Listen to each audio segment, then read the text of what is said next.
안녕하세요. 노블 정창래 변호사입니다. 오늘은 자영업에 종사하시는 분들이 특히 공부하셔야 하고 고민하고 계시는 문제 중에 하나인 권리금 회수 방법에 대해서 알려드리도록 하겠습니다. 대부분의 자영업자들은 본인 소유 상가보다는 다른 사람 소유의 상가를 임차해서 영업을 하고 계십니다. 그래서 과거부터 타인 소유 상가에서 영업을 하고 있었던 임차인이 새로운 임차인에게 사업장을 넘기면서 권리금을 주고받는 거래가 많이 이루어졌는데요. 예전에는 이러한 상가 권리금 보호에 관한 법 규정이 없었기 때문에 억울하게 권리금을 손해보는 임차인들이 많이 있었습니다. 그러다 보니 상가 권리금을 둘러싸고 임대인과 임차인 사이의 갈등이 점점 커지고 이것이 사회 문제가 되면서 2015년에 상가임 대차법이 개정되면서 권리금에 대한 명시적인 규정이 도입되었습니다. 개정된 상임법에서는 제10조의 3에서 권리금의 개념에 대해 정의하고 있는데요. 쉽게 말해서 권리금은 오랫동안 자영업을 운영하면서 확보된 단골, 고객이나 영업 노하우처럼 눈에 보이지 않는 무형자산, 그리고 인테리어 시설과 같은 유형자산을 새로 임차인에게 양보하면서 지급받는 경제적 대가를 말한다고 보면 되겠습니다. 권리금 지급을 거부당하는 경우를 살펴보자면 제일 많다고 볼 수 있는 경우가 어느 건물주가 임대를 해주고 있었는데 그 건물 1층에서 장사가 아주 잘 돼가지고 돈 좀 벌려고 하니까 임대인이 그 임대차 계약이 끝나자마자 혹은 갱신을 거절하고 임차료를 매우 상승시켜달라고 하면서 그걸 감당하지 못해서 임차인이 결국 나가게 한 다음에 그 빈자리에서 본인이 유사한 업종을 진행을 하는 경우입니다. 혹은 가까운 친인척에게 줘가지고 하던가 해서 사회 문제가 많이 됐었죠. 이런 걸 이제 제한을 하고 권리금을 임차인끼리 서로 주고받는 것도 법적으로 보호를 하게 됐습니다. 기존 임차인이 신규 임차인에게 사업장을 넘기고 권리금을 받으려고 할 때 임대인이 신규 임차인과 계약 체결을 거부하는 경우와 같이 임차인이 권리금을 회수하는 데 문제가 생겼을 때 권리금에 관한 분쟁이 발생하게 됩니다. 예를 들면 기존 임차인이 권리금을 받고 새로운 임차인을 데려왔는데 특별한 사정이 없는데 괜히 그냥 임대인 측에서 퇴짜를 놓으면서 그 사람과 계약을 못하겠다, 이런 경우도 있고, 아니면 신규 임차인을 들어왔는데 그 사람에게 임대료를 상식에 벗어나는 고액의 임대료로 요구한다든가 주변 시세와 전혀 맞지 않는 임대료를 요구해 가지고 새로운 임차인이 들어갈 수 없게 만든다든가 그런 사례가 있습니다. 임차인이 아무런 법적 문제 없이 권리금을 안전하게 회수하기 위해서는 몇 가지 사항들을 주의하셔야 하는데요.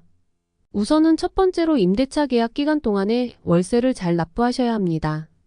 권리금이 형성이 되었다고 볼 수 있더라도 상임법상 10조의 8에서 이야기하는 3기 이상의 월세 연체의 법의 보호를 받을 수가 없습니다. 이때의 연체는 연속적으로 3기를 연체한 경우뿐만 아니라 전체 계약 기간 중에서 연체 기한을 합쳤을 때 3개월치에 해당되는 경우도 포함되니까 주의하셔야 합니다.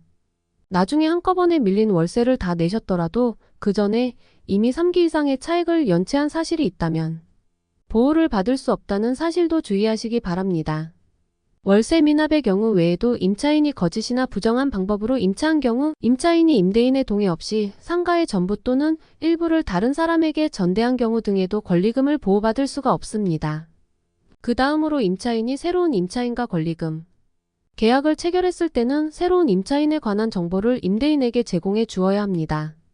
이 부분은 법 제10조의 4, 5항에서 그 정보가 무엇인지를 정하고 있는데요.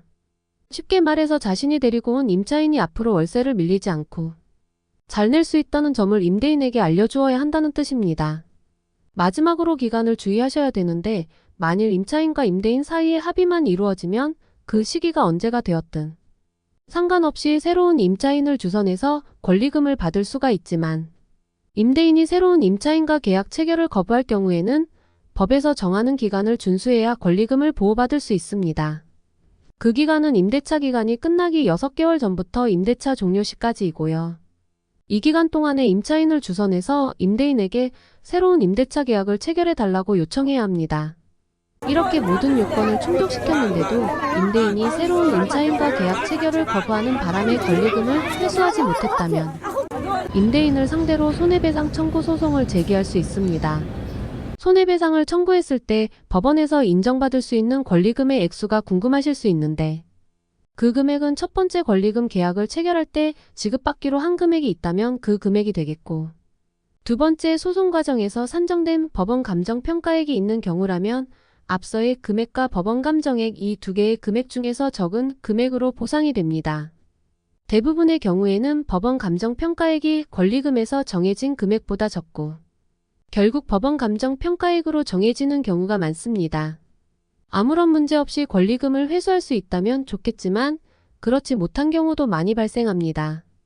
이런 경우에는 결국 권리금 소송을 통해서 해결하셔야 하는데 비전문가 입장에서는 쉽지 않은 소송인 만큼 분쟁 초기 단계부터 전문 변호사에게 도움을 받을 것을 강력히 권해드립니다.